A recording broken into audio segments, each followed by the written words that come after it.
തെരഞ്ഞെടുപ്പ് അഫിഡവിറ്റിൽ തെറ്റായ വിവരങ്ങൾ നൽകിയെന്ന സന്ദീപ് വാര്യരുടെ ആരോപണം മറുപടി അർഹിക്കുന്നില്ല എന്ന് ബിജെപി സംസ്ഥാന വൈസ് പ്രസിഡന്റ് സി കൃഷ്ണകുമാർ. കോൺഗ്രസിന്റെ പ്രധാന നേതാക്കൾ ആരോപണം ഉന്നയിക്കുമ്പോൾ മറുപടി പറയാം. സന്ദീപിനെതിരെയും തെറ്റായ വാർത്തകൾ നൽകിയ മാധ്യമങ്ങൾക്കെതിരെയും നിയമ നടപടി സ്വീകരിക്കുമെന്നും കൃഷ്ണകുമാർ പറഞ്ഞു. കോൺഗ്രസിന് പോലും വേണ്ടാത്ത ഒരാളുടെ ആരോപണങ്ങൾക്ക് മറുപടി പറയാൻ ഞാനില്ല. കോൺഗ്രസിന്റെ ഉത്തരവാദിത്തപ്പെട്ട ആളുകൾ ആരോപണങ്ങളുമായിട്ട് വരട്ടെ, അവർ കാര്യങ്ങൾ പറയട്ടെ, ഞാൻ മറുപടി പറയാം. എനിക്ക് ഉത്തമ ബോധ്യമുണ്ട്. ഞാൻ ഇലക്ഷനിൽ മത്സരിക്കുന്ന സമയത്ത് കൊടുത്ത കാര്യങ്ങളിൽ 100% പെർഫെക്റ്റാണ്. ഈ ആരോപണം ഉന്നയിക്കുന്ന വ്യക്തിയെ ബോധ്യപ്പെടുത്തേണ്ട ആവശ്യം എനിക്കില്ല. ബന്ധപ്പെട്ട ഉദ്യോഗസ്ഥന്മാർ, ഇലക്ഷൻ കമ്മീഷൻ എനിക്ക് നോട്ടീസ് തരട്ടെ, അല്ലെങ്കിൽ നിയമപരമായിട്ട് എന്നുള്ള നടപടി വരട്ടെ. ആ സമയത്ത് ബോധിപ്പിക്കേണ്ട സ്ഥലങ്ങളിൽ ഞാൻ ബോധിപ്പിക്കും. ഞാൻ പറയല്ലോ, ഏത് തരത്തിലുള്ള വാർത്തകൾ ആരൊക്കെ വന്നു അതിനെ മുഴുവൻ എതിരായിട്ട് ഞാൻ നിയമപരമായിട്ട് തീരുമാനിക്കും. ഞാൻ വക്കീൽമാരായിട്ട് സംസാരിച്ചുകൊണ്ടിരിക്കുകയാണ്.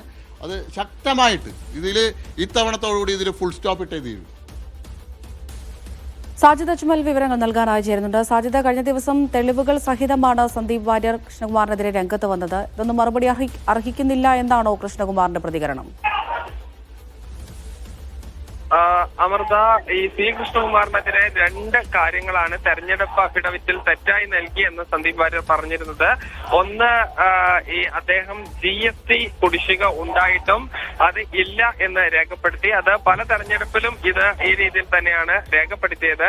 അതുകൊണ്ട് GST കുടിശ്ശിക ഉണ്ടെന്ന് കാണിച്ച് GST വകുപ്പ് അയച്ച കത്താണ് ഒന്ന് പുറത്തുവിട്ടത്. മറ്റൊന്ന്, അദ്ദേഹം ഈ കൈറ്റ്സ് ലോജിസ്റ്റിക്സ് എന്ന കമ്പനിയുടെ ഷെയർ ഹോൾഡറാണ്, പാർട്ട്ണറാണ്. അതും മറച്ചുവെച്ചു എന്നുള്ളതാണ്. അതിന്റെ രേഖകളും പുറത്തുവിട്ടിരുന്നു. എന്നാൽ സി കൃഷ്ണകുമാർ പറയുന്നത് ഈ കോൺഗ്രസിൽ പോലും വിലയില്ലാത്ത ആളാണ് സന്ദീപ് വാര്യർ.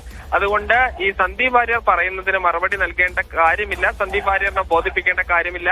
തെരഞ്ഞെടുപ്പ് കമ്മീഷന് മുൻപാകെ സത്യസന്ധമായ കാര്യങ്ങളാണ് രേഖപ്പെടുത്തിയത്. ഇനി കോൺഗ്രസിന്റെ പ്രധാനപ്പെട്ട ഏതെങ്കിലും നേതാക്കൾ ഈ ആരോപണവുമായി വന്നാൽ അപ്പോൾ മറുപടി പറയാം എന്നുള്ളതാണ് അദ്ദേഹം വ്യക്തമാക്കുന്നത്.